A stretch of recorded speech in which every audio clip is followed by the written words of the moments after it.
Hey all, Steve from GuitarNiche here. So this video is about decking a Stratocaster trem. Not blocking, decking. Just stabilizing it. Very, very simple process anybody can do if you're tired of the thing going out of tune because, well, maybe it's not your style or the instrument's problematic. This is the process to get it done. So at the moment, this is set floating.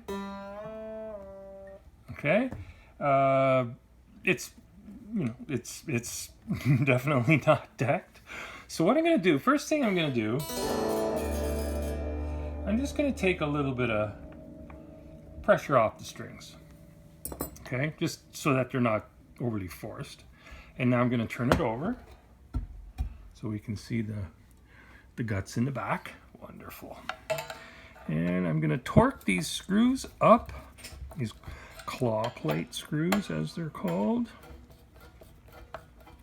And from experience, I've learned that somewhere around here, 3/8 or so, this gap right there, something like that, call it something, 5/16, 3/8, somewhere in there, a few, maybe 10 millimeter or so. That's going to be in the ballpark.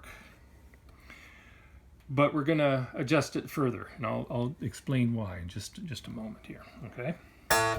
So we're going to tune.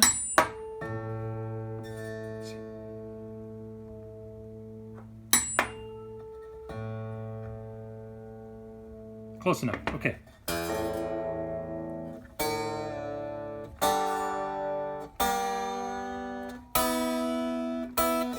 Doing all this acoustically, there's no need for an amplifier so we can hear it au naturel, if you would. First check. This is the first check, okay? Is there any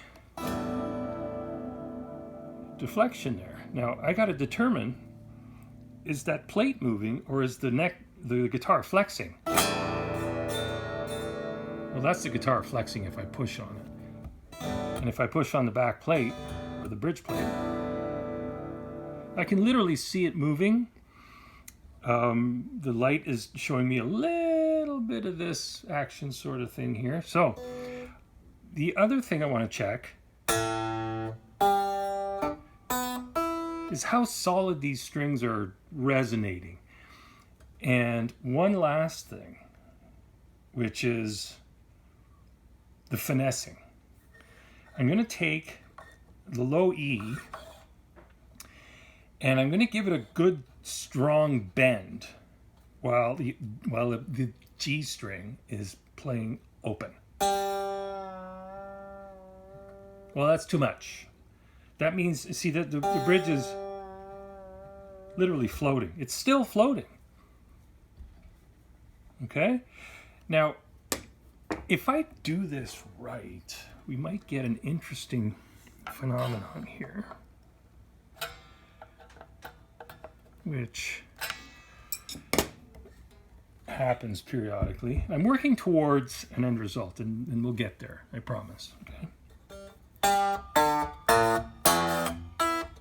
This guitar's really nice, and it might not do it, but no, I'm sorry, it's just, this has been dialed in before, so I know it's all good, but anyway, leave that alone.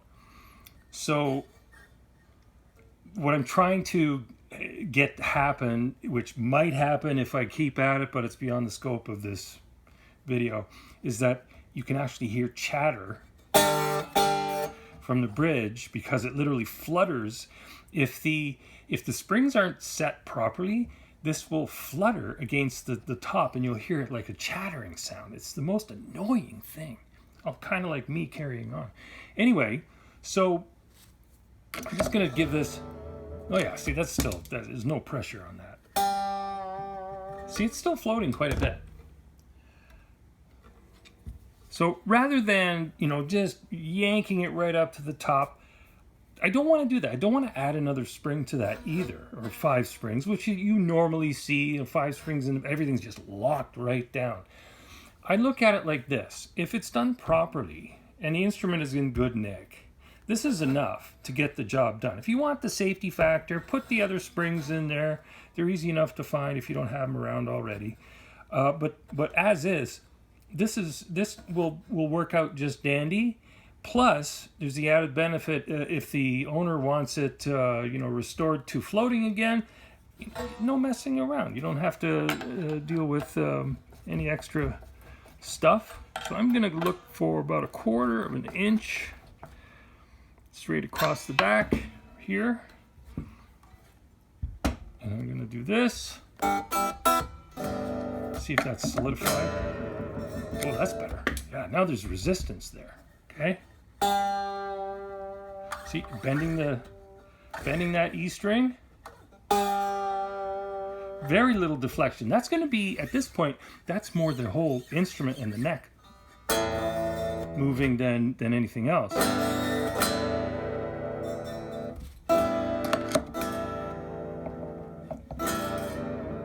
That's a beautiful thing.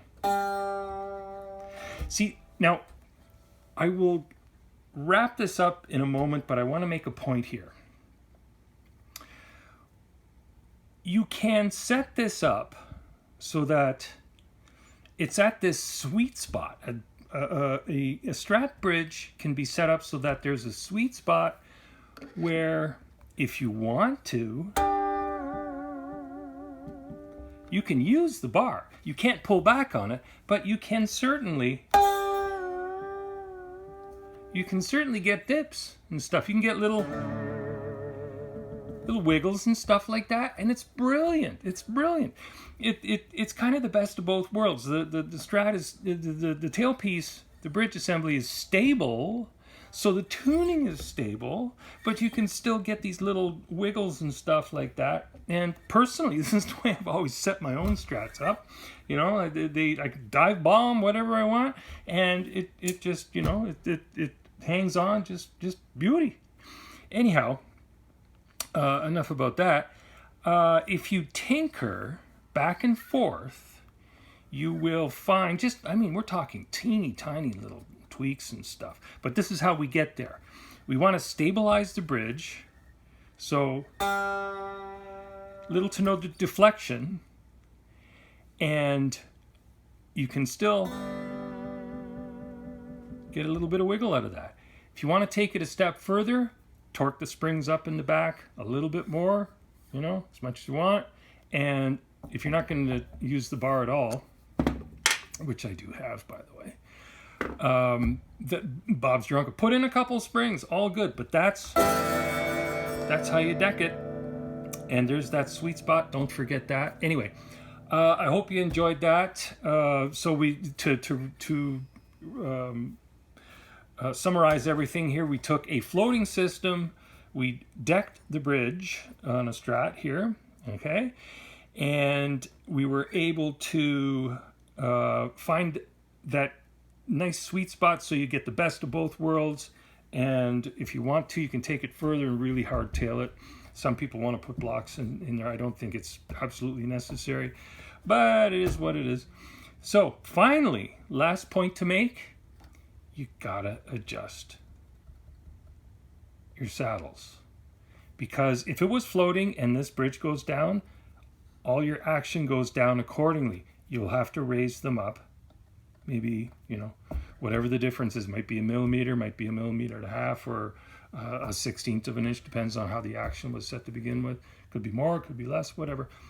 Don't neglect that, because it will feel different. Okay. Anyway, that's all I have to say about that.